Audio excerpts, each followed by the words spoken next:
وہ کہتے ہیں نا کہ خدا دے اور بندہ لے۔ پاکستان سٹیل مل سب سے بڑی مثال ہے۔ 14 ملین ڈالرز کی رشیا نے سرمایہ کاری کی ہے۔ بھارت جو رافیل شفیل لا کے وہاں پہ لیمو شمو انڈے شنڈے جو پھوڑ رہے تھے، اس کے بعد ان کی نیندیں مودی صاحب کی مزید حرام ہوئی ہیں۔ 23 فروری کو پوری دنیا نے دیکھا کیسے ان کے ابھینندن صاحب کو ہم نے چائے پلا کر بھیجی۔ السلام علیکم میرے پیارے پاکستانیوں، آپ دیکھ رہے ہیں یوٹیوب چینل اور میں ہوں وقاص عزیز۔ آج بہت ہی خوشائند خبر کے ساتھ میں حاضر ہوا ہوں، اور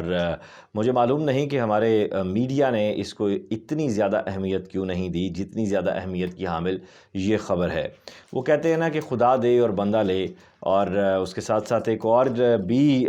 محاورہ ہے جو آپ نے اکثر سنا ہوگا کہ جب راضی ہے بھگوان تو کیا کرے گا انسان۔ تو ایسے ہی جب راضی ہے بھگوان تو خوب ترقی کرے گا پاکستان، یعنی یہ ہماری تہذیب ہے، اور اس میں یہ لفظ جو ہیں مختلف زبانوں کے آج کل بکثرت آتے ہیں۔ اچھی خبر یہ ہے کہ رشیا اور پاکستان کے درمیان اسٹریٹجک معاہدے ہو رہے ہیں، بزنس کی ڈیلز دیکھنے میں آ رہی ہیں، اور رشیا کو بھی بالآخر اس بات کا احساس ہو گیا ہے کہ پاکستان کے بغیر، پاکستان کے تعاون کے بغیر، پاکستان کے اشتراک کے بغیر وہ بالکل بھی آگے نہیں بڑھ سکتا، بالکل بھی وہ موو نہیں کر سکتا۔ اس کی بنیادی وجہ یہ ہے کہ اس کے پیچھے ویژن ہے عمران خان صاحب کا، اس کے پیچھے ویژن ہے army chief general Qamar Javed Bajwa صاحب کا، اس کے پیچھے ویژن ہے DGISI جنرل فیض صاحب کا۔ یہ وہ شخصیات ہیں، یہ وہ لوگ ہیں جنہوں نے پاکستان کی آئندہ آنے والی نسلوں کا سوچا اور اس کو بہتر بنانے کے لیے اپنا بیسٹ دیا۔ اب پاکستان رشیا تعلقات کے حوالے سے میں تھوڑا سا آپ کو ماضی میں لے کر جاؤں گا، تھوڑا سا یہ جو 21ویں صدی کا آغاز تھا اس میں لے کر جاؤں گا۔ رشیا پاکستان تیسری جو دنیا ہے، یہ جو وہ ان لوگوں کی جنگ کی وجہ سے ناراض تھے جن کا تعلق نہ براہ راست پاکستان سے تھا نہ رشیا سے تھا۔ بالآخر 2000 میں جب خطے کی ابھرتی ہوئی طاقت کے طور پر پاکستان سامنے آنا شروع ہوا تو روس کو اس بات کا احساس ہوا کہ اب پاکستان کے ساتھ تعلقات بہتر کرنے چاہیے۔ یہی وجہ ہے کہ روس نے 2000 میں پاکستان کی جو ہے SCO میں شمولیت کے حوالے سے نہ صرف سپورٹ کی بلکہ اس کے حق میں ووٹ بھی دیا، اور پھر اس کے بعد ہم نے دیکھا کہ کیسے جو ہے رشیا نے مختلف انٹرنیشنل فورمز پر پاکستان کو سپورٹ کیا ہے، اور اس میں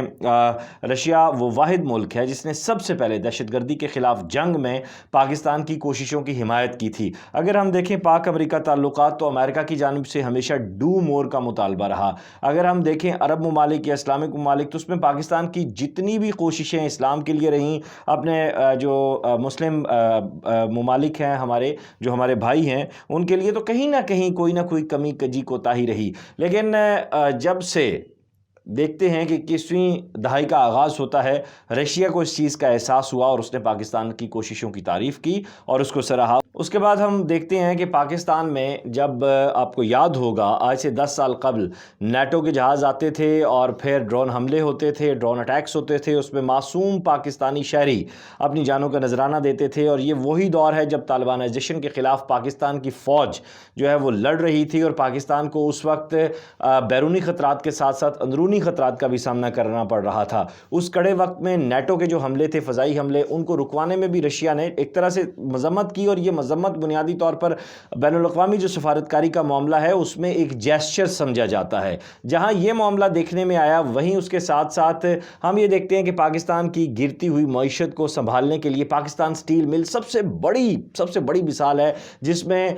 کروڑوں ڈالرز کی سرمایہ کاری نہ صرف رشیا نے کی بلکہ اس کو دوبارہ اپنے پیروں میں کھڑا کرنے کے لیے جو ہے وہ پوری طرح جو ہے رشیا مددگار ثابت ہو رہا ہے۔ رشین انجینئرز جو ہیں وہ اس وقت کراچی میں بھی ہیں، سٹیل مل کو سپورٹ بھی کر رہے ہیں، اور اس کے ساتھ ساتھ ہم یہ بھی دیکھتے ہیں کہ اب سٹیل مل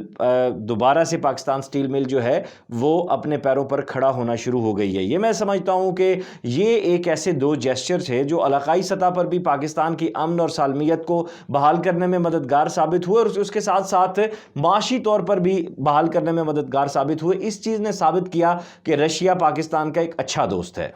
توانائی کے شعبے کی بات اگر کی جائے تو جس طرح میں نے کہا کہ رشیا پاکستان کا ایک اچھا دوست ہے، اس کی سب سے بڑی مثال یہ ہے کہ تاپی گیس پائپ لائن اور اس کے بعد NSGPP، یہ جو گیس پائپ لائن ہے جس میں 14 ملین ڈالرز کی رشیا نے سرمایہ کاری کی ہے، تو یہ گیس پائپ لائن پاکستان میں قدرتی ذخائر، مائنز، پاکستان معدنیات کی دولت سے مالا مال ہے۔ ایسے میں لوٹنے والوں کی بجائے وہ لوگ جو پروجیکٹس میں پاکستان کو سپورٹ کر رہے ہیں، وہ جو پاکستان کی معدنی دولت کو، پاکستان کی افرادی دولت کو، پاکستان کی بارڈرز کی جو انرجی ہے اس کو سیو کرنے، انہینس کرنے میں مدد کر رہے ہیں، وہ پاکستان کے صحیح دوست ہیں، اور یہ وہ منصوبے ہیں جسے بھارت کو اس وقت بڑی شدید تکلیف ہو رہی ہے، کیونکہ میں آگے آپ کو یہ بتانے جا رہا ہوں، اس راز سے پردہ اٹھانے جا رہا ہوں جو آپ کو یہ بتائے گا کہ رشیا نے پاکستان کو کیا بڑی سپورٹ کا اعلان کیا ہے، جس کے بعد بھارت جو رافیل شفیل لا کے وہاں پہ لیمو شمو انڈے شنڈے جو پھوڑ رہے تھے، اس کے بعد ان کی نیندیں مودی صاحب کی مزید حرام ہوئی ہیں۔ کیوں؟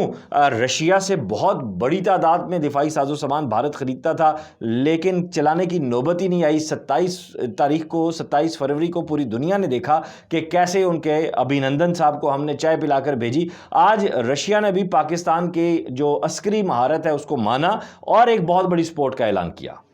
یہ جو بڑی سپورٹ جس کی میں بات کر رہا ہوں، یہ Mi-35 ہیلی کاپٹرز کی صورت میں ہے، جن کو پاکستان کو سیل کیا گیا ہے، پاکستان کو دیے گئے ہیں۔ یہ 2014 میں ایک معاہدے پر دستخط ہوا تھا جس میں 4 Mi-35 یہ ہیلی کاپٹرز تھے، اور یہ پاکستان کی دہشت گردی کے خلاف جنگ میں صف اول کا کردار ادا کرنے والے ملک اور اس کے ساتھ ساتھ خطے کی جو مستحکم پوزیشن ہے اس کو مزید بہتر بنانے کے لیے انہوں نے پاکستان کو یہ سپورٹ کیا، اور یہ چیز واضح ہوتی ہے کہ رشیا کی بھی اور پاکستان کی جو فوجی اسٹیبلشمنٹ ہے اس کے درمیان تعلقات مزید بہتر ہوئے ہیں۔ ان کی اسٹریٹجک جو روابط ہیں ان میں یوں ہمیں ایک یکجائی دکھائی دے رہی ہے۔ ماضی میں جو پاکستان اور رشیا کی جو فوجی اسٹیبلشمنٹ ہے اس کے درمیان ایک سرد مہری، ایک سرد جنگ ہمیں دیکھنے کو ملتی تھی، وہ اب ختم ہوتی دکھائی دے رہی ہے۔ یہی وجہ ہے کہ 2016 میں رشیا اور پاکستان کی فوجی مشقیں بھی ہوئیں دروزبہ کے نام سے، اور اب رشیا جو ہے وہ سی پیک میں بھی شامل ہونے جا رہا ہے، اور اسی طرح پاکستان جو ہے وہ ایشین اقتصادی یونین جو ہے وسطی ایشیائی جمہوریہ کے ساتھ شامل ہونے کا ارادہ رکھتا ہے۔ یقیناً یہ ایک بڑے بزنس کے کوریڈورز ہیں، اور دوست جتنے زیادہ ہوتے ہیں آپ اتنی زیادہ ترقی کرتے ہیں، آپ اتنی زیادہ سپورٹ کرتے ہیں۔ اگین وی این کی بات آتی ہے، اور یہ وی این ہے وزیر اعظم عمران خان صاحب کا، army chief general Qamar Javed Bajwa کا، کہ ماضی میں وہ لوگ جو ہمیں برا سمجھتے تھے دوسروں کے کہنے کے اوپر، آج وہ ہماری صلاحیتوں کو نہ صرف مان رہے ہیں بلکہ ہماری قربانیوں کا اعتراف بھی کر رہے ہیں۔ آج ہمیں میرے پیارے پاکستانیوں، ہمیں آج ایک باشعور پاکستانی ہونے کا ثبوت دیتے ہوئے پاکستان کے امیج کو بہتر بنانے کے لیے اپنی بیسٹ جو ہے وہ دینے کی کوشش کرنی چاہیے۔ باقی نتائج اللہ تعالیٰ کی ذات جو ہے وہ دیتی ہے۔ اپنا خیال رکھیے گا۔ آج کی اچھی ساری خبریں تھیں، میں نے کہا آپ کے ساتھ شیئر کروں، اس پہ بات کروں۔ بہت دنوں کے بعد جو ہے چونکہ کچھ صحت کے مسائل ایسے چل رہے ہیں، میں آف اینڈ آن آپ کے ساتھ اٹیچ ہو رہا ہوں۔ میری صحت کے لیے بھی دعا کیجیے گا۔ اللہ تعالیٰ ہم سب کا حامی و ناصر ہو۔ خدا حافظ۔